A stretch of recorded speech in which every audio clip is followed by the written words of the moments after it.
I'm Teisha Bader with the JBS News Update for Thursday, June the 4th, 2015. At least 2 rockets were fired into southern Israel from Gaza last night. At around 11 p.m. local time in Israel, sirens went off in the areas of Sdot Negev and the Ashkelon coastal region, sending residents to their safe rooms and bomb shelters. Both projectiles landed in open areas. No damage or injury was caused. In response, Israeli Air Force planes struck 3 terror infrastructure targets in the Gaza Strip overnight, confirming direct hits. IDF spokesman Lieutenant Colonel Peter Lerner said in a statement that the IDF will act against the aggression, will act against those that wish to terrorize Israel, and will act to protect Israelis in the line of indiscriminate Gaza rocket fire. This is the second time rockets hit southern Israel in a little over a week. Ynet reported that a Salafist group in the Gaza Strip called the Omar Brigades claimed responsibility. The Omar Brigades are said to be sympathetic to ISIS. Israel holds Hamas responsible for any rocket fire as they control the Gaza Strip. Cellular service giant Orange today confirmed that it does plan to cut its ties with Israeli company Partner, but denied any political motivation. The company released a statement saying, in line with its brand policy, Orange does not want to keep its brand presence in countries where it is not an operator, saying that while they would respect existing agreements, Orange would, quote, like to put an end to this brand licensing.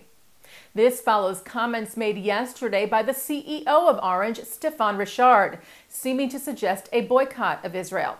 Richard told a news conference in Cairo that he would stop working with Israeli company Partner tomorrow if he could, but that doing so would risk heavy penalties.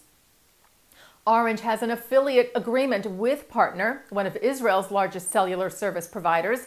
French human rights organizations have been pushing Orange and the French government, which has a stake in the company, to stop cooperating with the Israeli affiliate in protest of Israel's policies towards the Palestinians, part of the BDS boycott, divestment, and sanctions campaign that seeks to delegitimize the state of Israel.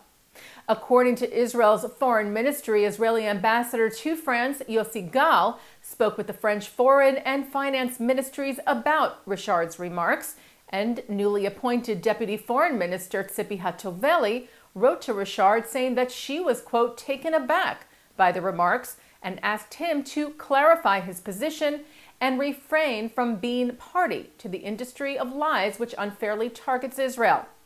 Today, some 400 employees of Partner demonstrated against Orange over Richard's remarks outside the Israeli Rosh Ha'ain branch.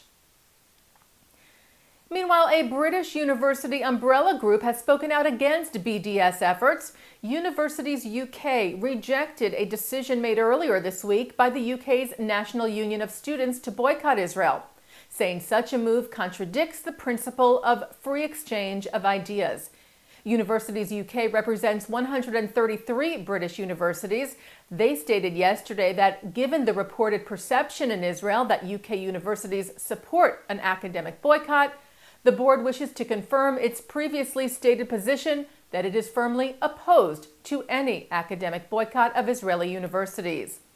As we reported to you yesterday, the student union had voted to boycott Israel over its, quote, military presence in the West Bank and Gaza. The Jerusalem Post reports that U.S. Ambassador to Israel Dan Shapiro weighed in on BDS efforts, telling both Israel Radio and Israel's Army Radio today that the U.S. would continue to staunchly oppose such efforts to delegitimize the Jewish state. He also said that without the possibility of renewing peace talks in the near future, it was a tougher battle. Shapiro said negotiations have always been the most effective tool to defeat all of these efforts, adding that direct talks was also the best path towards a two-state solution, adding, we will not recognize premature recognition of a Palestinian state that doesn't yet exist. Shapiro said the U.S. would also continue to fight one-sided criticism of Israel at the United Nations, but he also urged actions and policies from both sides to show they support a two-state solution. Former British Prime Minister Tony Blair announced today that he will be heading an organization that fights racism, anti-Semitism, and xenophobia. Blair, who stepped down just last week as Middle East envoy, will chair the European Council on Tolerance and Reconciliation, which reaches out to schools and universities across Europe. Blair and Moshe Kantor, who is president of the ECTR and who also heads the European Jewish Congress, said new tough laws were needed to deal with the rise in anti-Semitism, which they said was not just a Jewish problem, but, quote, one infecting the whole of society. Tomorrow, June the 5th, marks the anniversary of the beginning of the Six-Day War of 1967, which not only changed the map of the Middle East, but changed the face of world Jewry. And JBS continues its special programming tonight as we mark the anniversary, including coming up at 9 o'clock, former Israeli intelligence expert Avi Perry recounts his experiences in the Six-Day War and comments on the modern-day Iranian nuclear threat as well as the Israeli-Palestinian conflict. This replays tomorrow at 3 p.m. And coming up right after this newscast tonight, Executive Vice Chairman and CEO of the Conference of Presidents, Malcolm Hoenlein, discusses the significance of the Six-Day War, as well as Israel's relationship to diaspora Jewry.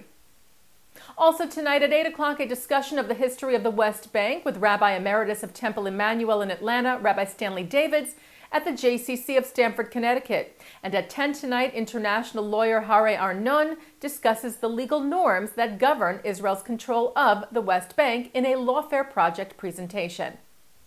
And that's the JBS News Update for Thursday, June the 4th, 2015. I'm Teisha Bader.